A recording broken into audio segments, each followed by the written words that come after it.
Educación en el México independiente. La educación en nuestro país continúa siendo tema de interés por sus implicaciones económicas, sociales, filosóficas, morales, pedagógicas y sobre todo políticas. De ahí que en cada sexenio el presidente en turno con su gabinete le impriman los cambios que consideran pertinentes. Así, en el pasado, desde los orígenes de nuestra nación, han habido cambios de interés político e ideológico de los partidos políticos que pretenden imponer su proyecto de nación. En los primeros años de México independiente, nuestro país intenta romper con el sistema de gobierno impuesto por el dominio español. Las primeras décadas se distinguen por el enfrentamiento entre dos grupos políticos que tratan de imponer la forma de gobierno que ellos creen que es la adecuada para el país. Este no encuentra la forma apropiada de gobernar. Se observa al ensayar distintos tipos de gobierno, como la monarquía, la República Federal, la República Central y nuevamente la República Federal. Mientras el país se expresa del imperialismo agresivo del siglo pasado, costándole 3 invasiones, la pérdida de más de 2 millones de kilómetros cuadrados y varios levantamientos armados. Las invasiones de Francia, las pérdidas territoriales con los Estados Unidos y los constantes enfrentamientos entre liberales y conservadores permitieron que una generación de mexicanos que ubicamos en las primeras décadas del siglo XIX tomaran conciencia de lo mexicano, se sintieran orgullosamente nacionalistas y se prepararan intelectualmente para enfrentar a las instituciones retrógradas del país, con el fin de destruirlas en forma definitiva. Me refiero al clero y el ejército.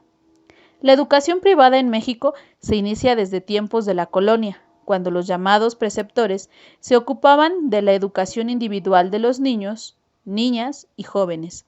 Si bien desde los principios del siglo XVI existió en la Nueva España la preocupación por educar, no fue hasta los principios del siglo XVII cuando esta actividad fue nombrada por el gremio de maestros y por el ayuntamiento, de modo que las escuelas de primeras letras funcionaron bajo la jurisdicción de la corona española. A partir de la expedición de la Cortes de Cádiz en 1812, la vigilancia sobre la educación quedó en manos del ayuntamiento. Esta misma distribución de la responsabilidad educativa se continuó con las constituciones estatales de México independiente promulgadas entre 1824 y 1827, lo que supone, por tanto, una larga tradición de vigilancia sobre todos los aspectos de la vida educativa, incluyendo a las escuelas particulares, cuyos dueños y clientela se encargaban de cubrir los gastos. La independencia no interrumpió la continuidad del proceso de reforma educativa que promovieron las Cortes de Cádiz, ni tampoco frenó otros proyectos como la creación de un plan de enseñanza pública general y la formación de un órgano estatal que centralizara y organizara las actividades en este ramo. Esto se explica en tanto que estas tareas estaban encaminadas a dar cohesión y sentido a la nueva nación y con ello a legitimar su permanencia. En el mundo hispánico, la educación encontró su razón de ser en la tradición católica, lo que imprimió su carácter de unidad ideológica y cultural. En el México independiente, si bien el proceso del laicismo había conducido a que el Estado asumiera casi toda la responsabilidad educativa, no con ello se pensó en relevar por completo a la Iglesia de sus funciones docentes. Bajo la vigilancia de los órganos estatales, se insistió que debería continuar desarrollando tareas educativas para cubrir la demanda de las escuelas de primeras letras. Entre 1786 y 1817 se habían expedido decretos que exigían a la Iglesia que cumpliera con su obligación de abrir escuelas gratuitas de primeras letras, llamadas desde tiempo atrás escuelas pías. No solo en los conventos, sino en cada parroquia. El interés del ayuntamiento era obvio, pues a través de esta instancia la Iglesia ofrecía educación gratuita a todos los niños sin recursos. La exigencia de que la Iglesia participara en la educación como parte del proyecto de instrucción pública fue una idea permanente en los inicios del siglo XIX, que se dejó ver en los planes y reglamentos de esa época. Se especificaron los límites de la educación particular en el Reglamento General de Instrucción Pública, expedido por las Cortes Españolas el 29 de junio de 1821, el cual tuvo gran influencia sobre los planes educativos de México independiente. Las escuelas particulares gozaron de una libertad condicionada, ya que desde un principio se les fijaron ciertas restricciones. En el proyecto de Reglamento General de Instrucción Pública de 1823 se decía que todo ciudadano tiene la facultad de formar establecimientos particulares de instrucción en todas las artes y ciencias y para todas las profesiones, pero el Estado se reservaba la autoridad de supervisar y asegurarse de que los maestros de estas escuelas tuvieran las aptitudes y preparación necesaria para la enseñanza. Efectivamente, la libertad educativa consistía entonces en que los maestros de las escuelas particulares no tuvieran que ser examinados, lo que sí sucedía con los maestros del ayuntamiento, aunque el Estado se encargaba de que los maestros particulares observaran las reglas de la buena policía, supieran la mayor vigilancia para las máximas y doctrinas que enseñen sean conformes a la Constitución política de la nación, a la sana moral.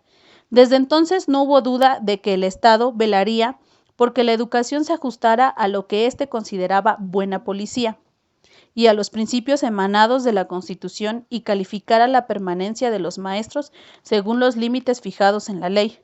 Las reformas llevadas a cabo por Valentín Gómez Farías en 1833 reiteraban la obligación que tenía la Iglesia para abrir escuelas de primeras letras en parroquias y casas de religiosos, haciendo hincapié en que tenían que ser gratuitas, razón por la cual formaban parte del sistema político de educación. El concepto de educación particular empieza a adquirir sentido más por razones de pertenencia a un estrato social determinado que solo por cuestiones ideológicas. Los maestros particulares que daban clases de baile, música o dibujo a domicilio y que siempre habían existido, así como los ayos dedicados a la educación de niños en la aristocracia dentro de sus propios hogares, hacia 1830 empezaban a abrir escuelas reforzadas con la llegada de maestros franceses para el alumnado capaz de sostenerlas, sin recibir ningún subsidio del gobierno. Estos establecimientos se consideraron entonces como escuelas privadas, en tanto que las de la Compañía Lancasteriana y la de los conventos y parroquias eran gratuitas, por lo tanto, públicas. Esta distinción económica no las excluía de la vigilancia del Estado. En este sentido, no podían enseñar nada contrario a la moral ni a las reglas del gobierno. En las primeras leyes de instrucción pública, tanto los liberales como los conservadores, se insistió en la libertad de enseñanza entendida en formas distintas. En los debates constitucionales de 1857 se percibió ya la conciencia de que el medio para romper el poder ideológico de la Iglesia no era mediante el fomento a la enseñanza privada, sino al contrario, con el fortalecimiento de la instrucción pública. Mora menciona que el progreso estaba representado por los gobiernos de los estados, por el clero y la milicia, y el gobierno general era un poder sin sistema. Da un ejemplo en el caso de 1826, que es la lucha conflictiva entre fuerzas políticas, por su origen y oposición de sus tendencias. La importancia de la educación en el subsistir de mejores y más puras costumbres para que los ciudadanos vivieran en un alto grado de virtud moral.